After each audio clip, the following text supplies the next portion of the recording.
Welcome everyone. Sam and I just watched a really good movie. It was about aliens, it had a female protagonist, and it had lots of drama. Of course I'm talking about Arrival. Wait, sorry, Rogue One. Rogue One. A Star Wars story.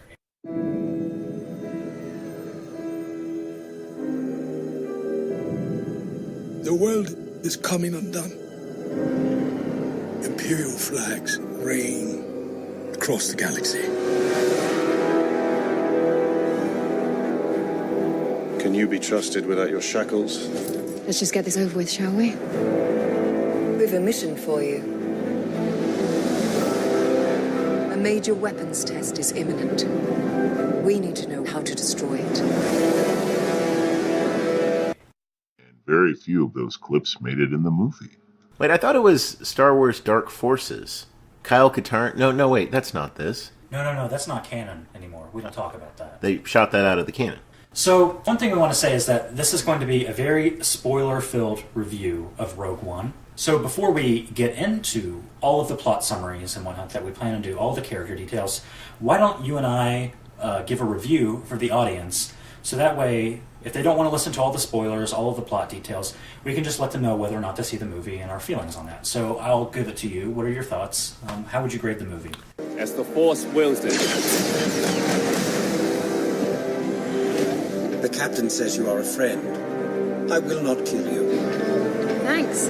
I would definitely recommend this film to others. I think that would be a good thing for them to watch this. If you are a fan of Star Wars, you're a fan of science fiction, if you liked the other Star Wars films, definitely give this one a go. I would give it a B. I would probably say 8 out of 10, 8.5 out of 10. Now, I do want to make one thing clear. Sam and I saw this in 3D. This is only the second film I've ever seen in 3D. The other film being, of course, Doctor Strange, which I kept for some reason calling Doctor Strangelove. That's something completely different. I saw Doctor Strange in 3D, and it was a film that really relied heavily on 3D elements. It actually mattered when the vortexes and things opened and that things were in front of other things. It didn't matter in Star Wars Rogue One. It really didn't, at least from my perspective, because it had what was going on. I would call it big head, small head syndrome, in which the big head is the one that's closer in perspective and the small one is the one that's further away. I thought if there were something like parallax effects or scrolling things in the background, it really could have justified it. But for all points and purposes, this was a movie that really worked better. At least I think it would have worked better in 2D. Yeah, it's funny you mention that because I saw Doctor Strange in standard instead of 3D, and I felt as though if I saw it in 3D, I would have had motion sickness, as if I was on a roller coaster. And wouldn't you hate to see a video game based on this technology on the 3DS in which everything is spinning and moving and things are out of perspective and out of whack? Yeah, I'm getting old enough. I'm so old now that I remember when movies were in 3D and it was good. Now movies are in 3D and it's kind of sickening. But in terms of Star Wars Rogue One, I just don't think this is one of those films that really makes use of the 3D effect to any great extent. Well, I pretty much agree with your score. I would give this movie basically a B. I think it's worth seeing. Now, whether you want to see it in standard and 3D, my personal opinion is that it's completely up to you. That's your personal preference. I agree with Sam overall that in terms of the 3D quality, it wasn't as complex, I guess, in some sense. Like, it wasn't really a big deal in every scene. It wasn't integrated in every scene properly, I think. Start in space like the other films, and then you go to a landscape, and then you go to other places. But at some point I was hoping to see some sort of definitional issue where 3D became something where you got to see something out of perspective, like in Doctor Strange, but you just don't see it. And that's really unfortunate because in the space battles especially, you have situations where ships are flying past each other. At one point, 2 Star Destroyers crash into each other.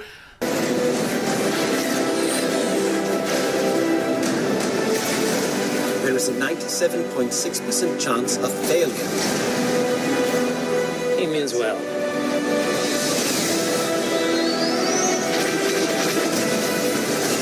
This is our chance to make a real difference. And I'm thinking, okay, where is the 3D effect in all of this? Why couldn't they have given definition there? There was a pretty good use of the 3D effect from what I remember. There was a scene, a very short scene in which we're kind of given a first-person perspective, actually, from the cockpit of an X-Wing as it's flying through space. And that was kind of neat to see the 3D element integrated there. But I do agree that some of those other scenes, it just feels like the 3D was kind of shoehorned in. It didn't really serve much of a purpose to the movie. Are you with me? way. The movie starts out with Orson Krennic, who's an Imperial officer. He's played by Ben Mendelsohn. His character comes with a group of stormtroopers to a homestead. Krennic says, search the house, basically, because they want to find the wife and child, and basically take them back. Galen, the father of Jyn, Played by Felicity Jones. we see Jyn early on as a young girl in the movie. Galen apparently used to work on the Death Star. He was part of the process there. And Galen, that's Galen Erso, played by Mads Mikkelsen. Mads Mikkelsen, yes. Galen, of course, tried to get away from that Imperial lifestyle. There's this scene, an interesting scene in which Jyn Erso's character is kind of like hiding in the grass, and the mother pulls a gun, and they shoot her down, and the girl runs off, and they say, hide, hide. So the girl, the Jyn Erso as a girl, runs and hides in a rock face, and there's something interesting about the rock face. Of course, the rock face opens up, leading to sort of like an underground bunker. And that was a 3D effect you pointed out. That was one of the well-implemented 3D effects in the movie because of just the positioning of the rock in the foreground with the rest of the cave in the background, and sort of the character coming into focus on the screen from out of focus, opening it up, and then sort of us going into the bunker with her together. Mm-hmm. And I think that's really a return to form in some ways, because the original Star Wars, Episode 4, as some folks call it, drew upon some of those World War II films, for instance, the Dam Busters and other films like that, setting up their shots with them as templates. So it really is, in a sense, something of a return to form in terms of plot and structure, at least for the first two-thirds of the film. I think you're going to get into that more, though. In the bunker, of course, we are introduced to Forrest Whitaker's character. He seems to be somewhat of a father figure towards Jyn. I think part of my issue with this is that we don't really get to see Forrest Whitaker's character that much in the movie. He's apparently part of this rebel group that is almost an offshoot of the actual Rebel Alliance. They're kind of like rebels of rebels, basically. And they feel kind of like rebel extremists to me. Like, they don't like sort of the way the actual Rebel Alliance is handling things, so they're going to take it into a more extreme thing. And there's a bit of, I feel, terrorist subtext to this, especially when they start putting sacks over people's heads and carrying them off to their secret bases and whatnot. Yeah, and I kept thinking, by the way, at this point in the movie, Guardians of the Galaxy, because there was that one character who basically was this same Saw Gerrera character, where the character took the character from Guardians of the Galaxy, kidnapped him, took him into space. In this case, it wasn't kidnapping, it was rescuing. But then it's kind of that same pivotal character who's the leader of a mercenary band who shows up to help, and I really thought they borrowed heavily from Guardians at this point, which is ironic because I thought Guardians of the Galaxy would have actually been a much better film in the Star Wars saga, a much better Star Wars film than Episode 7. It's in the same way that Galaxy Quest was a really good Star Trek film, or at least it would have been in principle and parody. So, after we meet Jyn and Forrest Whitaker's character, Saw Gerrera, we are also introduced to probably the other protagonist of the movie, which is Cassian Andor.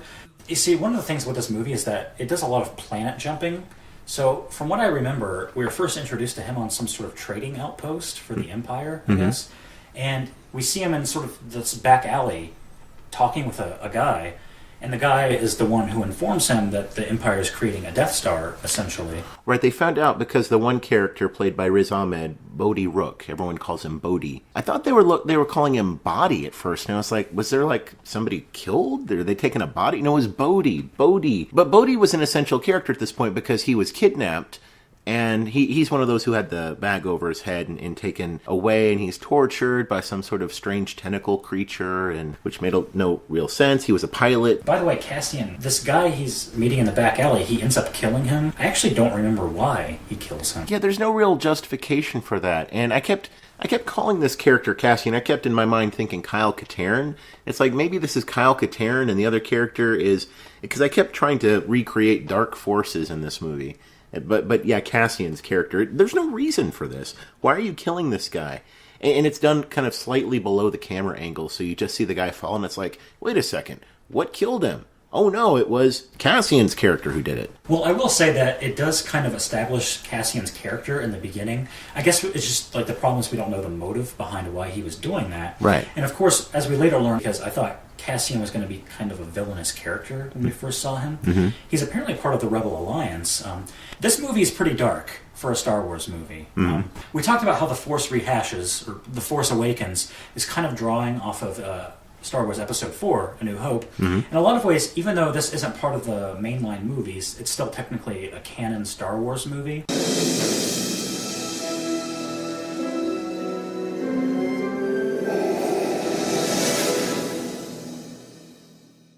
feels in a lot of ways like The Empire Strikes Back to The Force Awakens: A New Hope, essentially. Just because it kind of captures that darkness that The Empire Strikes Back had. The dark tone. The dark tone, even the dark colors in a lot of ways.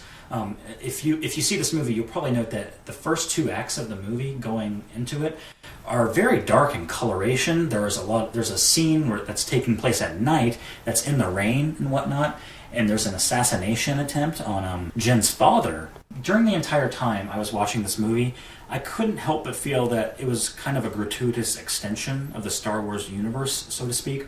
Because, every movie now has to have a universe associated with. What's kind of interesting is, have you seen these trailers for the new King Kong movie called Kong Skull Island? No, I haven't. So it's there's a new movie coming out next year called Kong Skull Island. It stars Tom Hiddleston, who you probably know from the X-Men movies. He plays young Magneto. Samuel L. Jackson and John Goodman, who's of course playing the part of Kong. But this new Kong movie, is apparently going to be part of Legendary, the film company, part of their Legendary Godzilla Kong universe, to coincide with Gareth Edwards' 2014 Godzilla movie. This idea of a cinematic universe is not necessarily a novel idea. It's been happening throughout the series of cinema, but I feel like in this particular century, we saw the flop with Ghostbusters 2016, and apparently what they were planning is an actual Ghostbusters cinematic universe to associate with that movie. That movie was going to be a platform to jump off of into that cinematic universe. So now all of a sudden we have this Godzilla Kong universe. We have the Marvel Cinematic Universe. We have the DC universe. Yeah, I wonder if the new Tetris movie is going to have a cinematic universe in which Tetris now says there's a new enemy on the block. Because as you know, what we have planned is a solo Han Solo movie. A solo Han Solo. It's not a trilogy, it's a solo movie? It's a solo movie and a Boba Fett movie, which I'm convinced will just be clips from Episode 2 and Episode 5. I guess my point about this is that this film basically feels like a filler for the next Star Wars movie to come out. The problem is that they realized, in terms of making money, it's not a good idea to just wait for all these years in between Star Wars movies, like with the original trilogy, right? You had Star Wars, and you had The Empire Strikes Back, and you had Return of the Jedi, and there was a good amount of space between that trilogy. Well, right, because we've entered a space, no pun intended, in which you go from an indie production company like Lucasfilm was in the beginning to a conglomerate like Disney is. And you say, well, Disney is going to make movies, so they're going to do that slot filler mentality with here's 2017, here's a film, here's 2018, here's a film. Kind of like Marvel is doing. Lucas wasn't like that in the beginning. I mean, you had Star Wars episodes 4, 5, and 6, but you had almost 20 years between 1, 2, and 3. I think that what that tells you is that the corporatists at Disney are more on the ball when it comes to sequels and monetization. But monetization of IP properties, of the intellectual properties when it comes to characters and plots and situations. And that explains, by the way, why most of the non-canon works were relegated here with the acquisition of Lucasfilm into... You're referring to what's now called Star Wars Legends? The Star Wars Legends, exactly. Which is where a lot of these story ideas for these films apparently are going to be drawn from, because it's all in the mix now. Which is ironic, because for those of you who write fan fiction, you can't just publish something and make money off of it if they're involving characters from Disney, characters from Star Wars. So if you make your money off of this sort of thing, you have to be very careful. And that's what Disney is doing, is taking over that space of the Legends material and saying, now this is all apparently material that can be drawn from. Well, yeah, because originally it was referred to as the Extended Universe. And the EU. The EU. The idea was, back then, you had all of these different books, all of these different video games and whatnot, and sometimes the connection to actual Star Wars canon overall was a bit tenuous. But on the whole, a lot of writers would often coordinate with one another when they're working on Star Wars novels to make sure that information, even between different writers and different novels in a series, would coincide together. They would make sure that information, if you say Chewbacca died in a book, that he wouldn't just magically appear in the next book. They would make sure to keep that all strung together. In D&D books, the Advanced Dungeons & Dragons and the other series, in fact, Ari Salvatore, who wrote one novel in which Chewbacca dies in the extended universe, Vector Prime, was also a writer in these Forgotten Realms books, as I'm sure many of you know. But he remarks in an interview about how he sat down with George Lucas and they talked about story ideas and plot ideas. And so let's say you wanted to make Vector Prime the movie now. potentially Disney could do this. They could set up a situation in which Chewbacca dies and somebody drops a planet on him, like Salvatore did in the Vector Prime novel, and they'd be okay. Because that's part of the legends of Star Wars now, and they could do that because it's potentially part of their derivative rights now.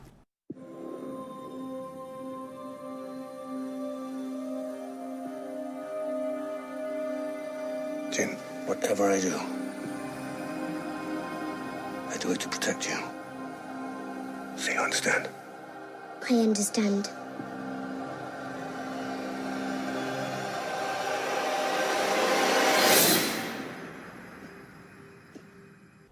So they pretty much invalidated all of that extended universe stuff, but they've still been able to draw from that and use elements from that in their movies now. Mm-hmm. So one of the examples of this is in the movie, Jen's dad is named Galen.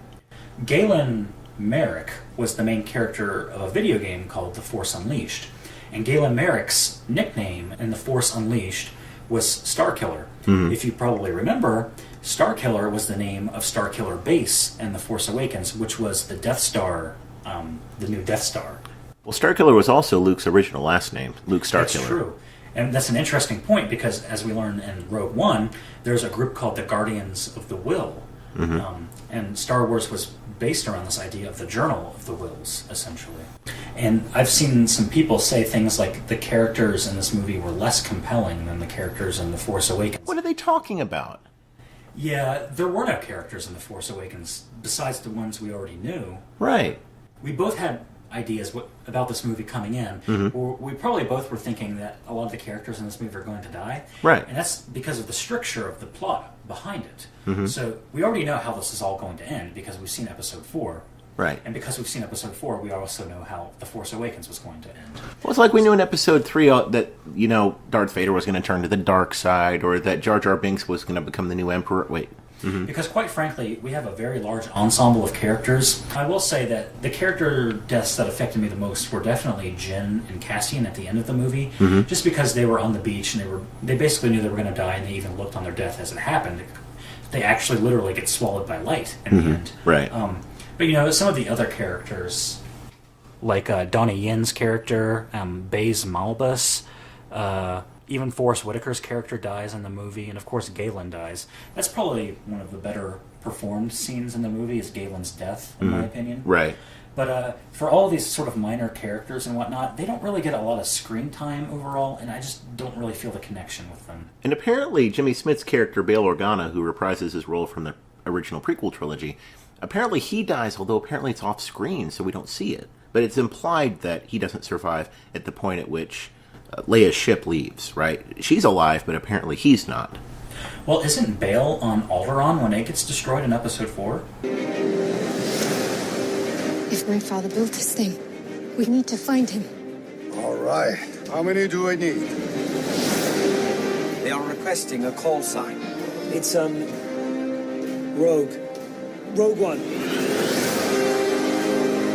The power that we are dealing with here. So the Death Star destroys Alderaan in Episode 4. Right. And when the Death Star destroys Alderaan, it's a complete obliteration of the planet, singularly, basically, all at once. Assumed like a full payload destruction of its full destructive force, and the planet's gone. Right. So in this movie, we see the Death Star used twice, actually. The first time we see it used on Jedha. Is that the name of the planet? Jedha. I guess it's Jedha like the...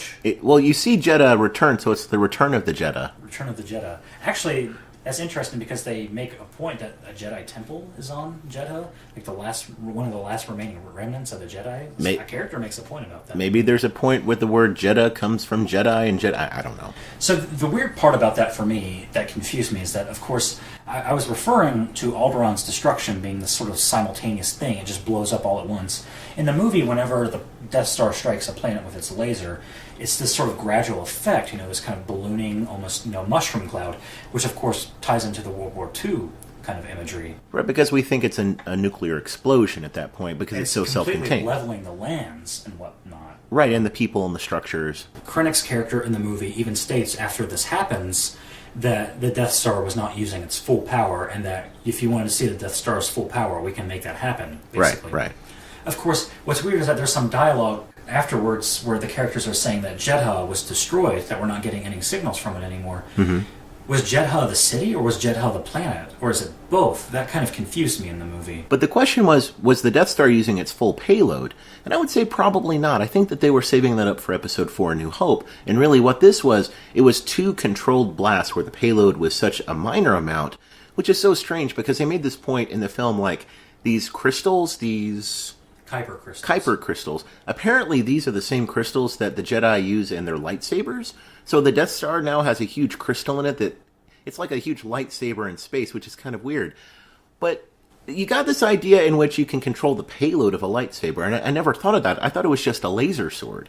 Isn't this just a laser weapon? Why do we have to have payloads? I mean, I get that they're going for the World War II angle here, and they're making it look like a nuclear explosion, but at the same time, I just don't get it. I'm missing something here.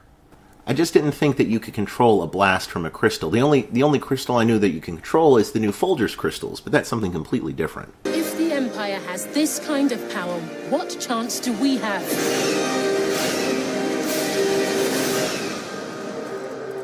We have hope. Rebellions are built on hope. A scene I really liked in the movie involving the Death Star was actually the very end, where Krennic, we talked about Krennic earlier, confronting Galen and, trying to bring him back into the fray, so to speak, simply because Galen was trying to run away from his duties and whatnot to the Empire, because he recognized that what he was doing was wrong. And that explains why it took 20 years to build the Death Star if he keeps... If the main engineer basically wasn't there. We had personnel problems, Yeah. It kind of reminds me of the Clerk scene, who was working on the Death Star at the time. Yeah, exactly. Who are these independent contractors? Well, it turns out it doesn't really matter because apparently a bunch of scientists just get slaughtered for no reason in the movie. Right. I guess, I can understand that it's trying to establish the Empire as evil in that scene, but doesn't it seem a little counterproductive to kill the people who are engineering your weapon? Well, and you figure they make another Death Star in Episode 6, The Return of the Jedi. I guess they must have had new scientists, or maybe they just the old guys really just documented their work really well. And then you have the Starkiller base in Episode 7. What, do they kill off all the scientists every generation? Are these really good scientists? Krennic, who brought Galen in to rework on the project, and Krennic, of course, wanted to take credit for it. We see the scene where he actually gets into Tarkin's face. By the way, I really like those scenes in the movie where we see the Imperial admins and officers and whatnot getting into arguments about, administration and whatnot. Actually, that was a part of Episode 4, if you think about that scene where Vader's walking down the hallway, where the Imperial officer comes up to Darth Vader in the hallway and he says, "Lord Vader, won't these actions basically generate sympathy for the rebellion?" And whatnot, where you have sort of Imperial officers arguing about what will or what will not affect sympathy for the rebellion. And so all of those interesting scenes, and then the movie ends with Krennic basically being destroyed by his own baby in some way. Right, we've had a conversation about the guillotine, how the inventor of the guillotine apparently died on a guillotine. It's one of those great moments of history, of the ironies of history. And you got that scene earlier where Darth Vader is basically in the bathtub, and they're going to him, and what's funny is this is a callback to Episode 5, the scene in which Vader has his helmet off and he has to have it put back on to meet with an officer. And you'd hate to be in an administrative role here to have to say, hold on a second, I never get away, I can never even get in the bathtub and people bother me. And it's also a reminiscent of Luke being in the bathtub, the thing that revives him in Episode 5, that huge cylinder of water. But it's the administrative role that's going on here that you get to see a little bit more of. And I'm thinking back to that World War II film, Tora, the one about the Japanese theater of World War II. And it's really like that in a little sense, that you get to see what it's like on the Imperial side and what it's like. And this also harkens back to Episode 4, in which you see Vader arguing with some of the folks. And that's the famous scene where you say, Vader says, "I find your lack of faith disturbing," with General Mahdi, and he chokes Mahdi. And Vader gets to choke this Death Star creator, what's his name? The Krennic guy. Krennic. Yeah, he chokes him too. Which he did have a line where he said, "Don't choke on your aspirations." That was clever.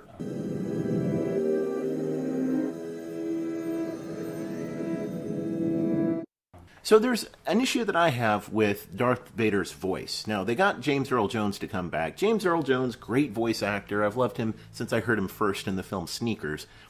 Well, since I saw him first in Sneakers. But there's something about his voice. Now, if you remember back to Wolverine, they made a CGI Patrick Stewart, which looked pretty bad. At this point, they brought in CGI versions of General Tarkin, and he looks a lot like he does in Episode 4. A lot better than the mock-up they did of him in Episode 3. They also brought back Princess Leia on the ship right before Episode 4. They bring back a CGI model of her standing there and her talking. Apparently they got Carrie Fisher's voice. I thought that looked pretty well. Pretty good, actually. It looked great. I thought the CGI effects worked. It worked a lot better than Patrick Stewart and Wolverine, which is kind of just like a strange head, strange face, if you remember that. If they can do all that with the CGI, why can't they fix Darth Vader's voice so he sounds like Darth Vader in Episode 4? He sounded very raspy. The problem for me with that is that Darth Vader's actually supposed to be younger in this film than in Episode 4, so why does he sound older? And he's supposed to be speaking through a voice synthesizer of some sort. Why can't they use an actual voice synthesizer to fix his voice so that he sounds like he does in Episode 4? And this is part of the issue, is that actors age, our voices age, our vocal range changes. Right, but you figure that if you can do such a good job with the CGI effects changing physical appearances of people, you figure that they would be able to do some work on the voice acting as well. Right, why can't you auto-tune Darth Vader or auto-pitch or whatever the issue is? Well, wasn't there a dubstep version of this? And that's another thing. In the trailer, there's what I call a dubstep Imperial March. And a dubstep march, if that makes any sense.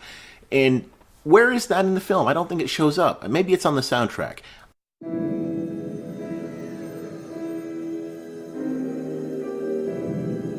Let's talk about the soundtrack for a minute. I will say that there were some good recycled themes. The movie opens, it doesn't have the cold crawl that we see with other Star Wars films because it's not one of the episodes. This is a Star Wars story, right? So it's a different music. Finally, when you get to the planet side, you start hearing some traditional music. And at the end, you have the closing credits. But you have themes reminiscent, but these are really new themes composed for this film. I will say that I very much miss the 20th Century Fox opening that leads into the Lucasfilm, or, the Lucasfilm opening. Right. There's just something about that triumphant sound of the 20th Century Fox logo. And it's just so jarring to me listening to just this cold open into the movies now. Right, I want to take an audio box with me into the theater and watch the movie again. And right as it starts, I'm going to play that right for the audience just so they all hear it. And then we can go into the theater and go into the rest of the movie. Of course, they'll probably throw me out for it, but, it would be worth the $5 for the movie.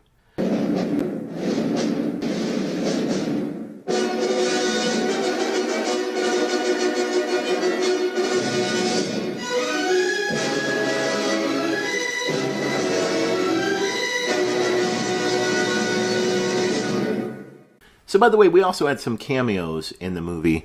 We saw C-3PO and R2-D2 show up at one point. They were at Yavin 4, which kind of makes sense, actually, in terms of the timeline.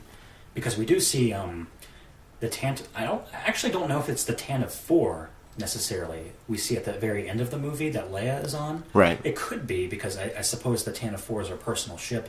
But you can kind of assume that... You know what, does this make sense, thinking about it? So I guess they loaded up the droids who happened to be on Yavin 4, right? And they got them on Leia's ship, and then Leia's ship happened to be the place where...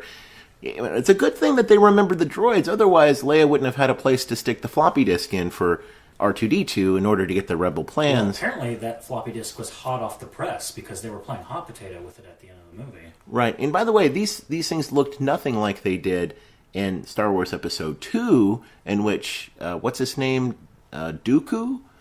Conveys Count Dooku, where he conveys the plans from the bug people who are making weapons. Apparently, the bug people apparently designed the Death Star, and Dooku got the plans, and then Dooku takes the plans apparently to the Emperor.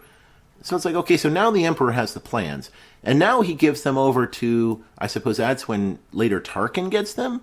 So now Tarkin has the plans in Episode 3, and now they put them into a big database on this planet, whatchamacallit, Erasu, Isu, Asu? Isu, something like that. But you've got this huge planet with a huge force field around it, and you've got like a Spaceballs reference here, and I'm waiting to see, what was that, Megamaid show up, because it's like this huge thing over space where there's like a little portal in where you can come in and out, and that's it. You can suck out all the oxygen. And I guess they really... The Druidians. And I think they must have really liked the planet, because like the song says, if you like it, you should have put a ring on it. Well, there's a ring on this planet that only lets things in and out. And it's unintentionally funny here just to see this planet with a protective force field barrier and one little ring where things come in and out.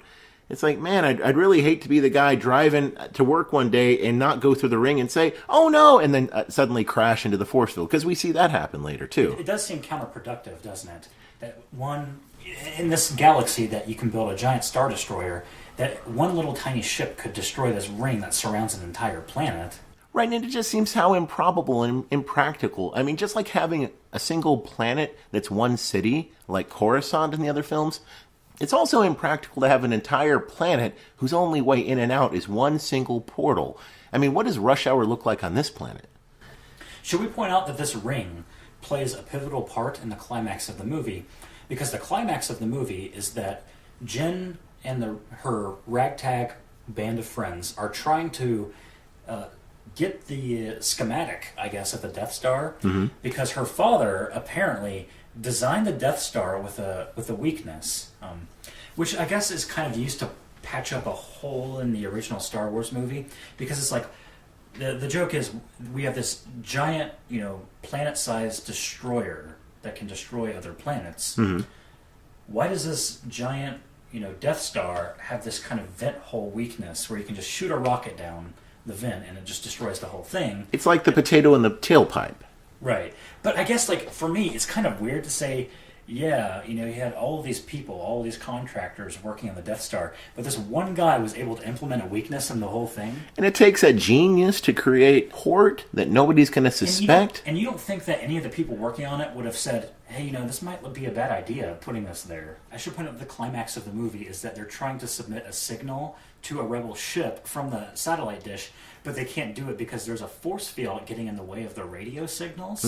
So apparently the rebels get the idea that they're going to ram a ship into a Star Destroyer to push that Star Destroyer into another Star Destroyer, so the Star Destroyer will drop onto the ring, destroy the force field, so that way Jyn can send a radio signal to one of the rebel ships in space, so that way they can take that and just run away. It's Mousetrap! The game's Mousetrap! Build a contraption to trap the other mice, but don't get caught yourself! Turn the crank, hit the boost, suddenly we're done the shoot! Move the hand, the marble drop, the dive, a foot, we just can't stop! And if this sounds convoluted, there's a character in the pilot, what's his name? Bodie McBoatface? Bodie Rook.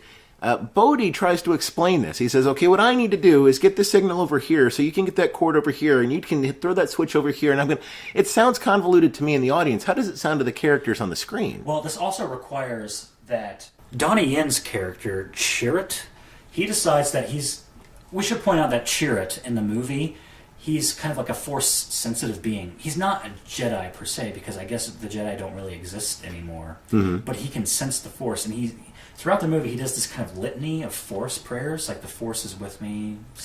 So this notion is you have characters who are not Jedis, but they're force sensitive. Like, apparently Leia is force sensitive, but she's not a Jedi in that sense. Even though Luke Skywalker tells Leia that she has the same gift that Luke has, and that the force runs strong in their family, and that he has the gift, she has the gift, and their father has the gift. But no, Leia's just force sensitive, so we can forget all about that in episode 7. Right, so anyway, the only thing that's guiding him on the battlefield is his belief in the Force, right? Right. And I mentioned this to you, that this felt like a total Fortune from Metal Gear Solid 2 thing. Because Fortune in that game, her whole shtick was that people would always be firing bullets at her and they would always just miss her. And that's why people called her Lady Luck, because no bullet could hit her. She's just that lucky. So in a scene that's reminiscent, Donnie Yen's character is walking out and he's doing this Force litany, and none of the blaster fire is hitting him. Although it has probably nothing to do with the Force and just the fact that stormtroopers are bad at shooting. Well, they're a lot better in this film, but except when it comes to the main characters. Well, there's the trick at the beginning of episode 4 where they're on the ship, on Leia's ship, and R2-D2 and C-3PO are able to do this. And it's like, wait a second, this is a good point, but the droids do it in the next movie. How is this a high point? Right. So, of course, all of the blaster fire misses him, and he's able to pull onto the switch that, apparently has to do with the radio communications and whatnot. So he ends up dying. Do you remember how he died? Was he shot or did he explode? I think he exploded. We have this kind of giant satellite dish. And on the planet. On the planet. So they go through all this convoluted process of pulling a switch in the middle of a battlefield. So that way, Jyn can climb a tower. And I have to say, I really do not envy the Imperial personnel who has to do this. Right. Imagine that's your job every day. Imagine that's your job. She has to climb all the way to the top of this radio tower. Then when she gets to the top, she has to go out onto this ledge that's grafted to the side of the radio tower. Very reminiscent of Episode 5, again, where Luke and Vader have their fight, where Vader reveals that he's Luke's father. Well, it's also reminiscent of Serenity, the film Serenity. That's true as well. Which, by the way, is also an honorary Star Wars film, although it's an honorary prequel film, unfortunately, because it's not very good. But the Serenity film, I love Firefly, but Serenity had problems, the film Serenity. There's a scene in which the guy who has the android, and he's killed by the sword, and he left a message from Mal in that movie, and he says, yeah, the people probably didn't come and get this equipment because it's hard to get to. And then Mal gets to it, he's like, hard to get to? This is equipment that's reminiscent of that. It's hard to get to. And, you know, it's kind of fascinating. So she has to go out onto the ledge, and she has to pull another lever, I guess. Mm-hmm. So apparently, I'm just remembering all of these different convoluted plot points. So we should point out that there's a robot in this movie, a robot. And his name is K2SO. Well, it's like they split R2-D2 and C-3PO, and R2-D2 became... He kind of has a melded personality between the two as well. Well, I think that BB-8 was really the R2 replacement in Episode 7, and this guy is really the replacement for 3PO. But I see what you mean about having that interface. In some sense, because he doesn't have like the stuffiness of C-3PO, like he isn't that prissy. He does kind of have R2's kind of mischievousness about him. Right. Where he's kind of like, poking fun at other characters and whatnot. But I see what you mean. K2SO ends up dying because I think is he the first one who dies out of their entire band? He might be. He pulls up a blaster and he kind of It's kind of like a chain reaction. He dies and then the rest of them start dying. Right. So K2 dies. Then we have... This seems kind of strange to me because in The Force Awakens we had a similar scene. I actually think that the setup for the scene makes more sense, where Jen has to start climbing to actually grab the physical media, I guess, of the Death Star plans. Mm-hmm. And she clips it onto her belt, which in the movie I was pretty much convinced that she hit Cassian in the face with it while she was trying to clip it on. Right. So she's climbing up and Cassian is climbing with her. Cassian ends up getting shot by Krennic. Krennic is there for some reason, and he shoots Cassian. And we think Cassian's probably dead at this point, too. Right. It turns out he's not dead later on, although he does end up dying anyway. But he's shot and he's able to climb the tower, but that's bad for him because they end up dying on the beach anyway. Well, he gets shot and he starts falling and hits more things than in that Captain America Civil War movie when he's falling and starts hitting all these things. Right. Kind of reminds me of Spider-Man 2 when he's like swinging and he falls and starts hitting things. Mm-hmm. Jen gets up. I don't know. I just thought this part of the movie is kind of convoluted. Well, you've got the World War II film epic at the beginning in the first two-thirds. I feel like the first two acts of the movie are completely tonally clashing with the third act of the movie. Mm-hmm. Because in the first two acts of the movie, you have this kind of cloak and dagger kind of feeling where everything's kind of dark. Even the color of the movie is muted in a lot of ways. Mm-hmm. Even in the desert scenes, there's not, like, the brightness you can tell is kind of toned down a little bit. And then you compare that to Act 3, where you have all these bright colors. Like, the entire battle scene is taking place basically on, like, a tropical beach kind of area. I don't know if it was kind of like a resort planet or something, or what were they planning to do there. Yeah, I laughed when I saw the beach and the palm trees, and then I realized, wait a second. Is this supposed to be Normandy? World War II beachhead. This is Normandy. It's like, wait a second, all of a sudden this is Saving Private Ryan. And then you start looking at the Allies, the Resistance, and they've got the Ally helmets. It's like they're storming the beach here. And so you go from something that's more cloak and dagger, like the Hurt Locker. Now it's to Saving Private Ryan and Serenity, where they're trying to get the signal out. And it's like, well, what's going on here? And for me, this movie was trying to do that in the first two acts with the Rebel Alliance compared to the Empire. It's like, yeah, everyone's doing bad things. But then when we get to the third act of the movie, it's basically like a classic World War II movie where there's not really much ambiguity about who's in the right. Right, and it reminded me a little bit of how in the end of Episode 3, you've got that statement, "This is how liberty dies," with thunderous applause we were talking about before. And Lucas had really tried to portray both sides as being equal and opposite. There are heroes everywhere. And you say, well, okay, so I guess General Grievous would be a hero, and this idea... In some context. But that idea of moral ambiguity, which never really made that much sense anyway, it seems like, if I were to argue something, the reason for this tonal shift seems to be that by the time you get to Episode 4, you know who the good guys are. So at this point, maybe that moral ambiguity from episode 3 is still there, and they're working their way through it to say we've done terrible things on both sides, but look, there are some real winners here, and you'll find that out by those who survive. I can understand that. It's just, for me, the pacing of the movie is what makes it so jarring when I get into the third act, and I suddenly see this kind of, this picture of the Rebel Alliance being the good guys here. Right. I guess for me, it's like I don't really have much of a context behind. That's why I was very confused in the first part of the movie, because I never really associated, based off of past experiences with Star Wars novels and even episodes 4, 5, and 6, with sort of the Rebel Alliance doing bad things.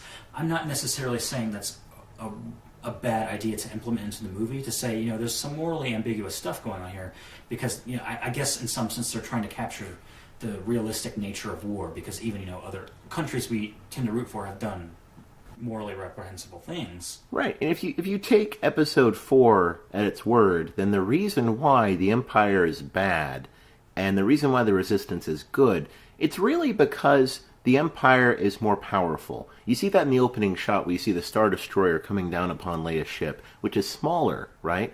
And you see that overabundance of force. So it seems like the only thing that cuts...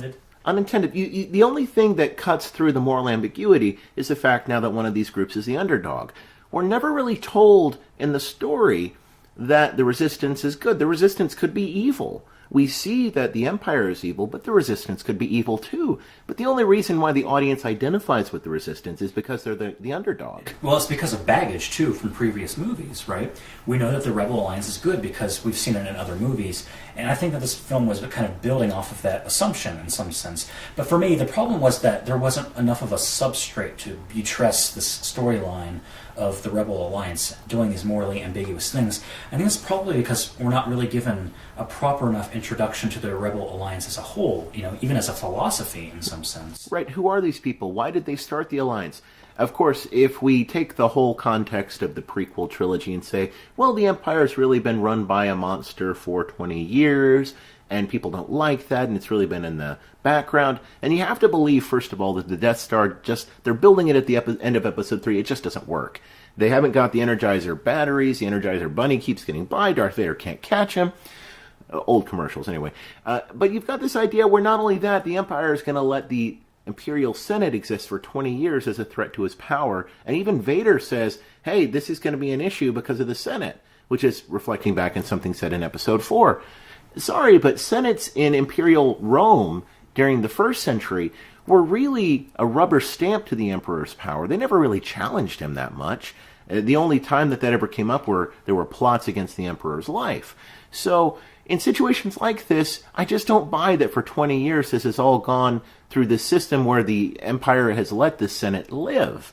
But we're to be told that they're still here. They've got a rebel alliance that are working against the Emperor. And the only reason that I can come up with is to say that the Empire likes the Resistance. Because the Empire, in its wisdom, knows that if you have resistance built into the system itself, you can justify just about anything by opposing those who oppose you.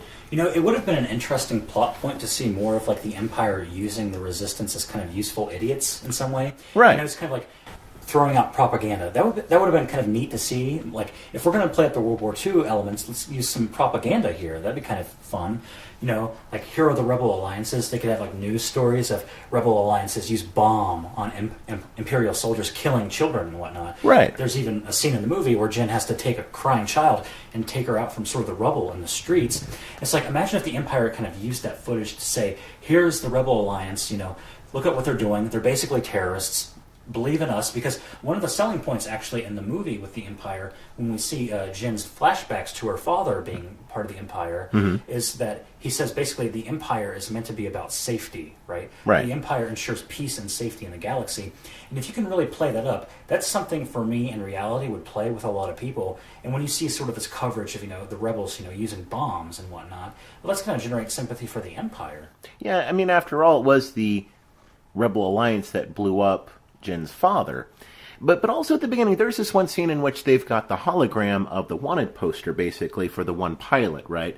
So it's not as if that's non-existent, but you're right, they really don't play it up. They really don't capitalize on that as a theme. Of course, that would make a serious film like this film is even more so serious and more practical, which, again, this is probably one of the more realistic elements one of the more realistic films in the franchise for that reason. You also have this scene later on which kind of gets to this idea of gritty, violent realism when you finally get to see the little green guy swing his the big tall guy in the black suit swing his red lightsaber.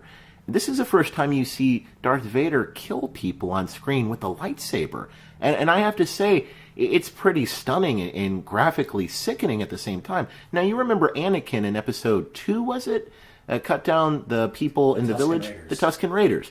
But now you've got the guy in the suit, and you know he's a danger, you know what the odds are, and you're setting up the scene for Episode 4 of why it is that Darth Vader is on the hunt, on the prowl, going after that particular ship at the beginning of Episode 4. But it's something that I just wasn't expecting to see, so it was an interesting surprise, but it was such an element of gritty realism. It tied into the context of the film, but it was also so unsettling. Well, remember when we were first introduced to Jen as an adult, it's kind of like Orange is the New Black, right? There's just a scene of her in a prison cell, basically with this alien that's just kind of like sleeping there. Animal, trap, trap, trap, the cages fall, the day is new.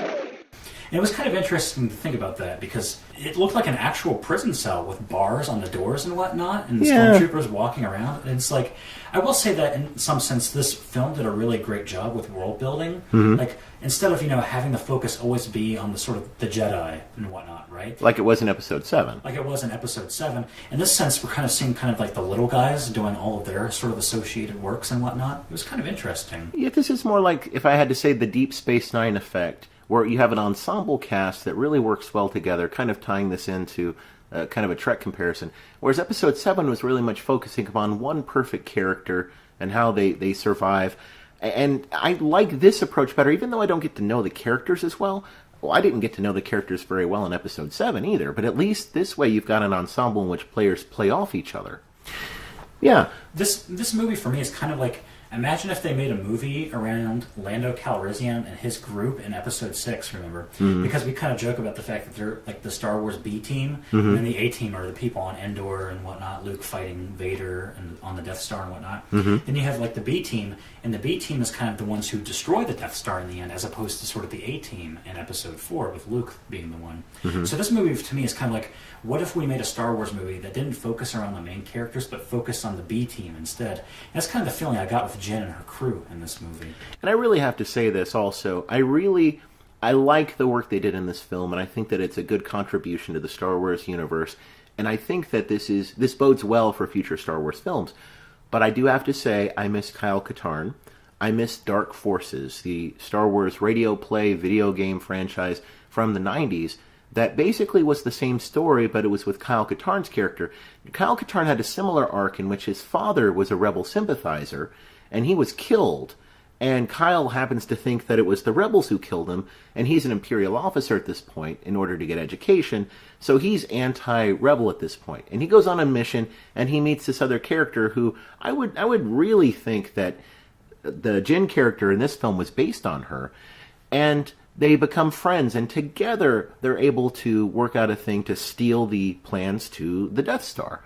So that sort of setup in which you have droids that are familiar characters, in some cases villainous, I think that Dark Forces did a good job of setting that up, setting up Dark Jedi, and setting up a context in which they become a threat, involving the other characters like Luke and Leia and Han. So there's a good arc in that, and I really hate to see that go. So for me, that was a better film prospect than what we saw on the screen here, although I was happy with this, by and large. I just really hate to lose a lot of that information from... And again, it goes to the question of canon. The power that we are dealing with here is immeasurable. What the franchise does well here, it picks up from what the other films were doing. And I've got this issue, though, with new Star Wars films, in that they always have to undo the work of the previous ones now. Episode 7 said, well, everything was wrong in the first few films because we thought things were great at the end of Return of the Jedi. We destroyed the second Death Star. Everything's good, but now it wasn't. And we've also got that dour moment now. But again, it does something here purposefully where it leads to a moment of hope. And that's one of the last words that Leia gets, is hope.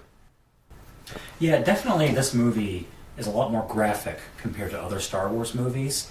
And, man, sometimes it even feels like an exploitation film to me. Yeah. It's kind of weird. That being said, that's kind of confined to the first two acts. I think that actually the opening scene of the movie was one of the strongest scenes overall for me. I don't know about you. Well, generally speaking, yes. I mean, and there's scenes in other films that kind of reflect on this. I just think that there's no sense of mystery for the characters, but we're relying on these familiar tropes that are too far removed in some ways from the realism that we already have in the Star Wars universe. Now we have to have a gritty realism in which the characters begin in a dark, gritty place, and that's what prison is. I don't see it. I just don't see the need for it here, because, especially for characters that end up dying in the course of the film. You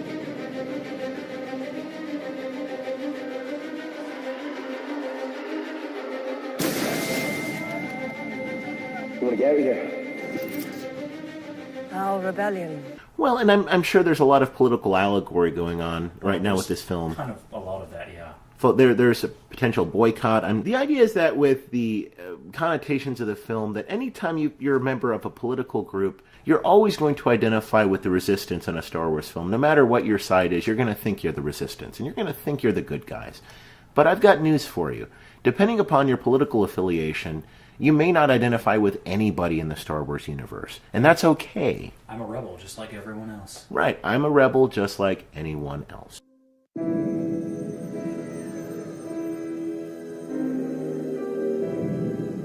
The world is coming undone. That this movie is going to be self-contained in some way, and I'm not sure about the other two, because, Han Solo and Boba Fett as characters have some history together, but those movies may as well be self-contained.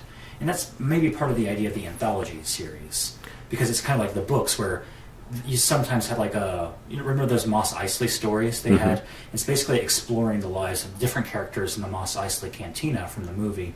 And none of these characters and their stories had any significance on the rest of the extended universe canon. It was kind of like a glimpse into their lives.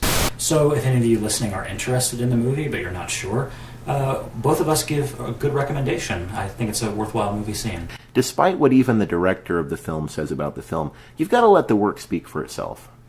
Well, thank you for joining us. Thanks again. May the Force be with you.